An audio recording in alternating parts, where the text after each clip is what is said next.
یہ بیعت جو ہے یہ فرض ہے، ہر مسلمان پر ضروری ہے، کسی پیر کا مرید ہو یہ کوئی ضروری نہیں. سمجھ آئی؟ پھر ایک بات جو میں بطور خاص پیش کرنا چاہتا ہوں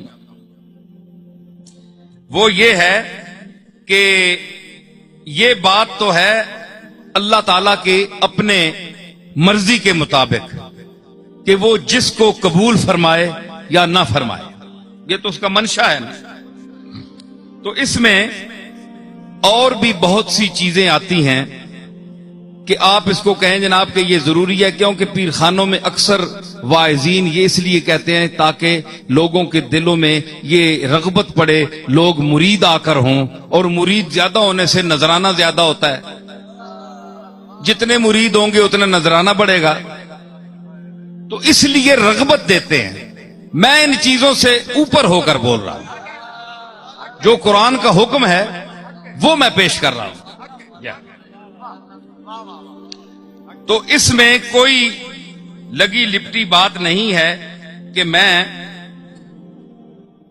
آپ سے یہ کہوں کہ حکم کوئی نہیں ہے. یہ اخبار میں ایک دفعہ میرا مضمون آیا تھا تو اس وقت یہ اعتراض کیا گیا تھا کہ آپ نے حکم کیوں نہیں بتایا. یہ تو حکم ہے. بھائی حکم کہاں ہے کہ آپ نے حضور نے امت کے علماء یا مشائخ سے فرمایا کہ تم بیعت کیا کرو لوگوں کو؟ کہاں ہے حکم؟ کو بتاؤ. کوئی آدمی نہیں بتا سکا. پیروں نے بڑا شور مچایا لیکن کوئی ثابت نہیں کر سکا. ہاں یہ بات ہے کہ سلف صالحین کا یہ طریقہ تھا کہ انہوں نے تقوی اور طہارت پر، جس طرح حضور نے ان چیزوں پر عورتوں سے بیعت لی اور معاہدے پر یعنی صحابہ سے کہ جہاد کے لیے بیعت رضوان ہوئی، اس کی اتباع میں اگر کوئی ان کے پاس حاضر ہوتا کہ آپ ہم سے زیادہ متقی ہیں تو وہ ان کو معاہدہ کرتے تھے کہ میرے ہاتھ میں ہاتھ دے کر یہ وعدہ کرو کہ تم آج کے بعد گناہوں کو چھوڑ دو گے، یہ کرو گے، وہ کرو گے. وہ حضور کے اسی اتباع میں. تو یہ اتباع کرنا، جس طرح آپ داڑھی رکھتے ہیں، امامہ شریف باندھتے ہیں اور سنتیں، تو یہ سنت جو ہے یہ مؤکدہ میں سے نہیں ہے کہ تاکیداً کہا حضور نے کہ تم بیعت کرو. یہ ایسی بات نہیں ہے. یہ بعض لوگ کہتے ہیں کہ حضرت پیر میر علی شاہ صاحب نے فرمایا کہ یہ سنت ہے. تو یہ سنت جو ہے یہ سنت زائدہ ہے جو مستحب کے درجے میں ہے، کیونکہ شاہ عبد الحق محدث دہلوی نے مدارج النبوت کی جلد اول میں ایسے مسائل لکھے ہیں جو ان پر لفظ سنت کا بولا ہے لیکن وہ درجہ استحباب میں ہیں. تو مستحب چیزوں کو بھی سنت کے درجے میں انہوں نے لکھا ہے. تو اگر حضرت پیر میر علی شاہ صاحب نے مروجہ بیعت کو سنت فرمایا ہے تو وہ سنت اس درجے کی نہیں ہے کہ موقدہ نہیں ہے، غیر موقدہ. تو مطلب ہے کہ آپ یعنی بیعت اگر نہ کریں کہیں اور آپ کا ذوق ہے، قرآن و حدیث کو سمجھتے ہیں، آپ کو اللہ نے شعور دیا ہے، پڑھتے جو ہیں اہدنا الصراط المستقیم، یا اللہ ہمیں سیدھے راستے چلا، تو اگر آپ کو اتنا یقین ہے تو آپ کو کوئی ضرورت نہیں. لیکن اگر آپ کسی گستاخ کے ہاتھ چڑھ گئے،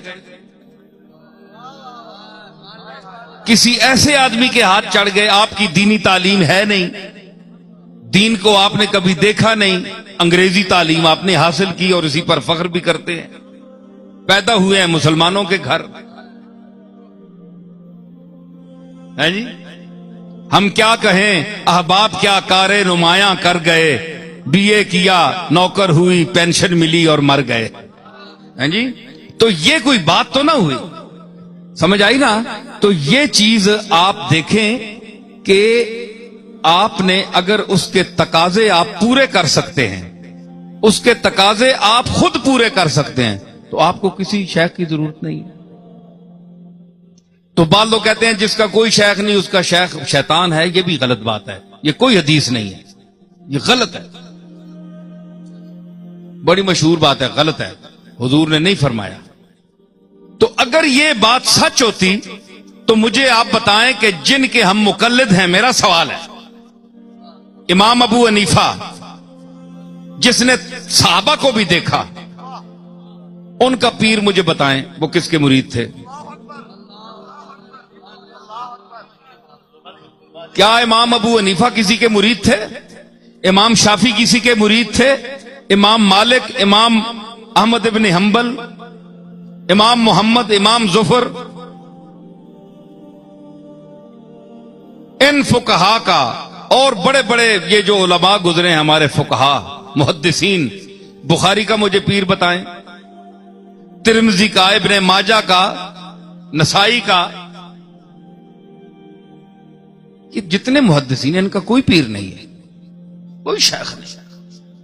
یہ خود اللہ نے اتنی صلاحیت دی تھی کہ قرآن اور سنت کے حوالے سے یہ خود منزل پر پہنچ گئے۔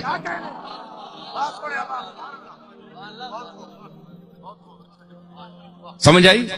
تو اس لیے اگر اس منزل کا کوئی آدمی ہو تو وہ بے شک نہ کرے اس منزل کا۔ تو اگر اس بدعقیدگی کے دور میں آپ نے بچنا ہے اور اپنی تعلیم بھی آپ کے پاس نہیں ہے تو پھر آپ کو غور کرنا پڑے گا کہ کم از کم ایسے آدمی کے ساتھ آپ تعلق رکھیں، قائم کریں، چاہے بیعت نہ کریں، لیکن دل سے اس کے ساتھ اگر آپ ارادت وابستہ کر دیں اور دل یہ فیصلہ کر دے کہ آج سے میرا پیر فلاں ہے، تو ہاتھ نہ بھی دیں، آپ مرید اس کے ہو گئے۔